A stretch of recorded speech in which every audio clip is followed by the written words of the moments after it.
안녕하세요, 여러분. 경희맘TV입니다. 오늘도 여러분의 따뜻하고 평온한 일상을 위해 찾아뵙게 되었습니다. 혹시 여러분도 이런 경험 있으신가요? 특정한 사람을 만나고 나면 이상하게 하루 종일 기분이 나빠지고 집에 와서도 그 사람 때문에 계속 속상해 하시는 분들. 더 충격적인 건 여러분이 모르는 사이에 이런 사람들이 여러분의 자존감을 조금씩 갉아먹고 있다는 거예요. 최근 심리학 연구에 따르면 50대 이후 우울감을 호소하는 사람들의 80% 이상이 특정 인간관계 때문이라고 합니다. 그런데 정작 본인들은 그 원인을 모르고 계시더라고요. 나이 들면 원래 이런 건가 보다, 내가 예민해진 건가 하면서 자신을 탓하고 계시는 분들이 정말 많아요. 하지만 오늘 제가 알려드릴 7가지 유형의 사람들을 확인해 보시면 여러분도 깜짝 놀라실 거예요. 아, 바로 이 사람이었구나 하면서 말이에요. 더 놀라운 건 이런 사람들 중 상당수가 여러분과 아주 가까운 사이라는 점입니다. 가족, 오랜 친구, 직장 동료, 심지어 매일 만나는 사람일 수도 있어요. 이 영상을 끝까지 보시면 여러분도 나를 힘들게 하는 사람들을 명확히 구분하고 더 평온하고 행복한 인간관계를 만드실 수 있을 거예요. 첫 번째로 피해야 할 사람은 나를 은근히 무시하는 사람입니다. 요즘 영어 공부 시작했어. 온라인 강의도 들어보고 원어민 회화 수업도 신청했거든. 해외여행 가서 현지 사람들과 직접 대화해보고 싶어서. 아, 그래? 근데 솔직히 말하면 이 나이에 영어 공부가 무슨 소용이야? 뭐 유창하게 하겠다는 건 아니지? 그냥 번역기 써도 되고 패키지 여행 가면 가이드가 다 알아서 해주는데 괜히 돈 낭비하는 거 아니야? 그래도 직접 해보고 싶어서. 에이, 너무 꿈 같은 소리 하지 마. 현실적으로 생각해봐. 젊은 애들도 힘든데 우리가 무슨. 아, 미안. 나도 좋은 뜻으로 하는 말이야. 너 실망할까봐 그러는 거지. 물론 이런 말을 하는 분도 나름의 걱정하는 마음이 있을 수 있어요. 하지만 이런 방식의 소통은 소극적 공격성이라고 하는 교묘한 방식으로 여러분을 깎아내리는 거예요. 이런 사람들은 무의식적으로 여러분이 성장하는 모습을 보면 불편해하고 자신의 안전한 틀 안에서만 머물기를 원해요. 그래서 여러분의 도전을 현실적이라는 이름으로 포장해서 막으려 하죠. 이런 관계를 오래 지속하면 자존감이 서서히 깎이고 꿈도 의지도 자신감도 사라지기 시작해요. 두 번째는 늘 피해자처럼 말하는 사람입니다. 아, 진짜 요즘 너무 힘들어. 남편은 나한테 관심도 없고 애들은 자기 일만 바빠서 연락도 잘 안 하고 나만 혼자 이렇게 외로운 것 같아. 무슨 일이야? 구체적으로 어떤 게 힘든지 얘기해봐. 내가 들어줄게. 아이고, 말해봤자 뭘 알겠어. 내 처지를 누가 이해하겠어. 나는 정말 불행한 사람인가 봐. 어릴 때부터 늘 이런 식이었어. 부모님도 나보다 남동생만 예뻐했고 결혼해서도 시댁에서 눈치만 보고 이제 나이 들어서는 아무도 나한테 관심이 없어. 세상에 내가 없어져도 아무도 모를 거야. 그렇게 말하지 말고 우리 한번 해결 방법을 생각해보자. 남편이랑 대화를 해본다든지. 대화? 웃기지 마. 그 사람이 내 말을 듣긴 듣겠어. 아무리 얘기해도 소용없어. 사람은 안 변해. 나만 늘 참고 사는 거지 뭐. 이런 분도 정말 힘든 상황에 계실 수 있어요. 하지만 어느 순간 깨닫게 됩니다. 이 사람과 대화할수록 내가 더 지쳐간다는 걸요. 심리학에서는 이런 유형을 정서적 흡혈귀 또는 에너지 뱀파이어라고 불러요. 아무리 도와줘도 이 사람의 문제는 절대 해결되지 않아요. 왜냐하면 이들은 해결을 원하는 게 아니라 지속적인 관심과 동정을 원하기 때문입니다. 세 번째는 나의 성장을 방해하는 사람입니다. 오빠, 나 결정했어. 작은 카페 하나 차려보려고. 아이들도 다 컸고 평생 꿈이었거든. 지금 상권 분석도 해보고 사업 계획서도 짜고 있어. 작게나마 내 공간을 만들어보고 싶어. 잠깐만, 카페? 너 진심이야? 요즘 카페가 얼마나 치열한지 알아? 프랜차이즈들이 골목마다 있는데, 그리고 초기 투자비만 해도 몇 천만 원은 들어갈 거야. 만약 망하면 어떻게 할 건데? 물론 위험은 있지만 충분히 준비해서.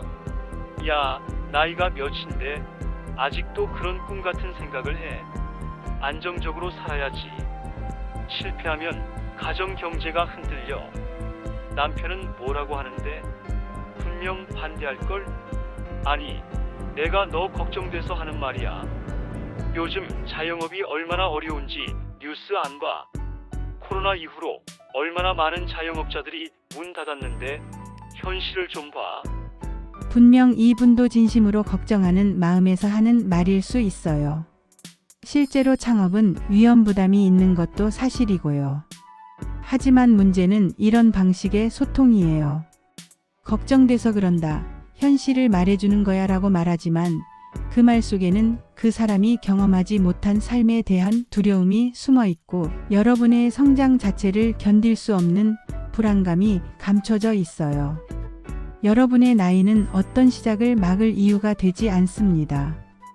네 번째는 언제나 본인 이야기만 하는 사람입니다. 요즘 우리 큰애 때문에 고민이 많아. 대학 졸업하고 취업 준비하는데 계속 떨어지니까 자신감도 많이 떨어져 있고 집에서도 말수가 줄었어. 어떻게 도와줘야 할지 모르겠어. 취업이 힘들긴 하지. 그런데 말이야, 우리 애는 더 심각해. 작년부터 계속 공무원 시험 준비하는데 벌써 3번째 떨어졌어. 학원비만 해도 몇백만 원 들어갔는데 그래서 내가 아예 다른 방향으로 생각해보라고 했거든. 요즘은 공무원도 경쟁이 치열하니까. 그런데 이 녀석이 고집이 얼마나 센지 어제도 내가 그래서 말했어. 너 그렇게 하면 언제 취업하냐? 현실적으로 생각해봐 그랬더니 아 그랬구나. 맞아. 그래서 내가 지인한테 소개도 부탁하고 있어. 그런데 요즘 경기가 어떻게 안 좋은지 모르겠어. 이런 분도 나름대로는 공감하려고 노력하는 거일 수도 있어요. 비슷한 경험을 공유함으로써 위로를 주려는 마음일 수도 있고요. 하지만 이런 사람들은 대화할 때 진정한 경청을 하지 못해요. 상대방의 이야기를 자신의 이야기로 연결시키는 다리로만 사용하죠. 이런 사람과 대화를 나누면 언뜻 소통하는 것 같지만 이상하게 텅 빈 느낌이 들어요. 말을 많이 했는데도 위로받지 못한 채 돌아서는 기분. 5번째는 항상 손해를 감수하게 만드는 사람입니다. 누나, 미안한데 좀 부탁할 게 있어. 이번에 일이 생겨서 급하게 돈 들어갈 때가 있는데 카드 한도가 좀 막혀서 200만 원만 좀 빌려줄 수 있어. 다음 달 월급 들어오면 바로 갚을게. 요즘 우리도 여유가 별로 없어서. 아, 누나 진짜 미안해. 내가 다른 사람한테 부탁할 수도 있는데 누나가 제일 믿을만하고 착하잖아. 정말 중요한 일인데 이런 걸로 미룰 수도 없고 다음 달에 바로 갚을게. 이자도 드릴게. 우리 사이에 이 정도도 못 믿어. 그게 아니라 알았어. 누나도 형편이 어려운 걸 내가 몰랐네. 그럼 100만 원만이라도. 이런 분도 정말 급한 상황에 있을 수 있어요. 하지만 이런 패턴이 반복되면서 여러분이 늘 손해를 감수하게 만드는 구조가 만들어져요. 단순한 도움인 줄 알고 시작했는데 어느새 습관이 되고 의무가 되어버리죠. 그 사람은 언제나 여러분을 필요로 해요. 시간이든 돈이든 감정이든.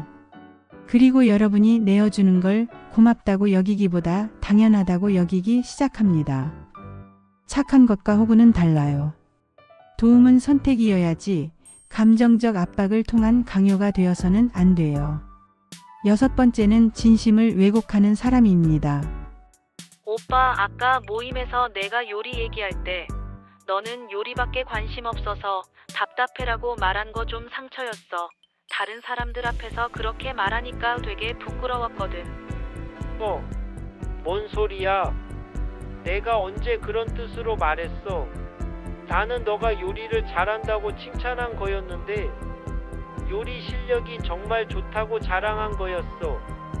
하지만 그때 분위기가 야, 너 요즘 왜 이렇게 예민해졌어? 사람들이 다 웃으면서 좋게 들었는데 나를 나쁜 사람으로 만들려고 하는 거야. 뭐야? 다른 사람들한테 물어봐. 누가 그걸 나쁘게 들었겠냐? 그게 아니라 내가 느끼기에는 느낌으로 그러면 안 되지. 나 진짜 억울하다. 이런 분도 정말로 악의가 없었을 수도 있어요. 실제로 칭찬하려고 했는데 표현이 서툴렀을 수도 있고요. 하지만 문제는 상대방이 상처받았다고 말할 때의 반응 방식이에요. 사과하거나 이해하려 하기보다는 오히려 상대방의 감정을 문제 삼고 반응을 과민하게 몰아가죠. 이런 대화는 반복될수록 여러분의 감정을 스스로 의심하게 만들어요. 이런 식으로 감정의 기준이 흐려지고 현실 감각까지 왜곡되는 것을 심리학에서는 가스라이팅이라 불러요. 진실을 말씀드릴게요. 여러분은 예민한 게 아니에요. 마지막 7번째는 나의 소중한 것을 깎아내리는 사람입니다. 오빠, 정말 좋은 소식이 있어. 우리 둘째가 드디어 대학교 합격했어. 재수까지 했는데 자기가 원하던 학과에 들어갔어.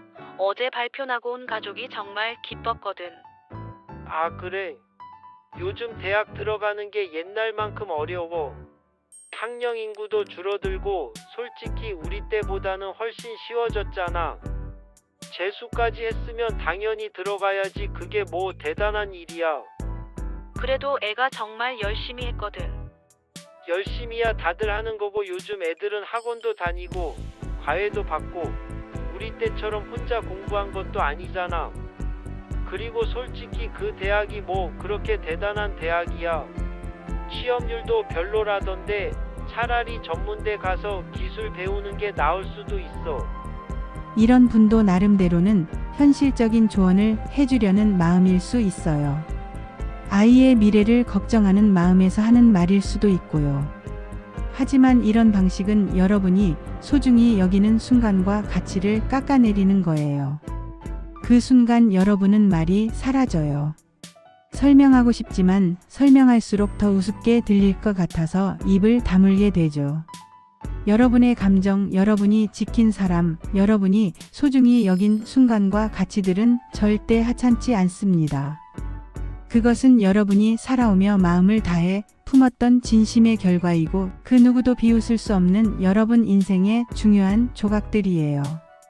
여러분, 오늘 이야기 속 사람들 중에 여러분의 삶에도 떠오르는 얼굴이 있었을 거예요. 중요한 건 이런 분들도 나름의 이유와 선의가 있을 수 있다는 거예요. 정말로 걱정해서, 정말로 도움이 되고 싶어서, 정말로 좋은 마음에서 하는 말과 행동일 수도 있어요. 하지만 그럼에도 불구하고 여러분의 마음을 지속적으로 힘들게 만드는 사람이라면 그 관계는 조정이 필요할 때입니다. 우리는 살아오며 수없이 배워왔어요. 좋은 사람이 되라고 참는 게 미덕이고 다 이해해주는 게 어른이라고. 그래서 상처받아도 웃었고 억울해도 괜찮다고 말했어요. 그 사람도 사정이 있었겠지, 좋은 마음에서 하는 말이겠지 하며 나의 감정보다는 타인의 입장을 먼저 배려해왔죠. 하지만 그렇게 살아온 결과는 어땠나요? 남들은 넌 진짜 좋은 사람이야 라고 말하지만 정작 내 마음엔 상처만 남아있지 않았나요?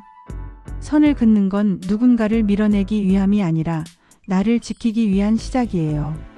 상대방의 선의를 인정하면서도 나의 감정과 존엄을 지킬 수 있는 건강한 경계를 만드는 게 중요해요.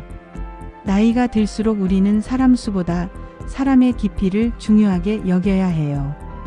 누구와 가까이 하느냐에 따라 내 인생의 방향이 완전히 달라질 수 있거든요. 이제는 관계의 수를 늘릴 때가 아니라 진짜 나를 아껴주고 존중해주는 사람만 남겨야 할 때예요. 그리고 그 선택은 절대 이기적인 게 아니에요. 그건 바로 자신을 존중하는 사람만이 할 수 있는 용기이자 마지막까지 품위 있게 살아가기 위한 결정입니다. 여러분이 평온하게 살기 위해 거리 조절이 필요한 사람, 그리고 끝까지 곁에 둬야 할 사람을 이제는 분명하게 구분하실 수 있기를 바라요. 오늘도 여러분의 평온과 존엄을 응원합니다. 이 영상이 여러분의 마음에 닿았다면 좋아요 한번 눌러주세요.